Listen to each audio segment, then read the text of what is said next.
This lovely colonial home was originally built in 1756 and served as a local tavern. Here the large C1840 edition with eyebrow windows can be seen, along with its newly cleaned and resealed cedar siding plus crisp white trim. The original stone foundation, cedar roof and dip roof porch all add to the early charm.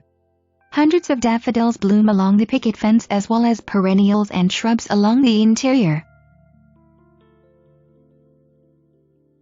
Beautiful lines and design embody this wonderful historic home.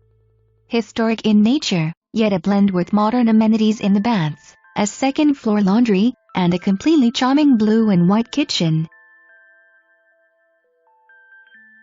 The wonderful and spacious formal dining room features high ceilings, hardwood oak flooring, exposed original beams, and the original fireplace, which now is highlighted by a gas ventless fireplace with remote starter. This large room also has a lovely bay window that the two resident West Highland Terriers Lewis and Clark call home. From there they can keep an eye on the neighborhood, yet stay warm and cozy.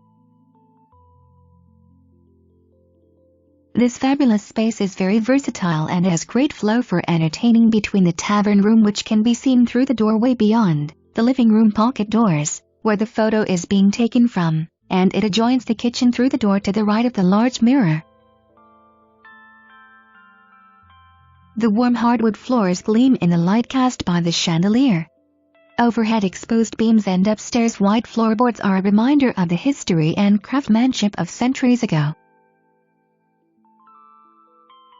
The foyer is very wide and generous in the 1840s section.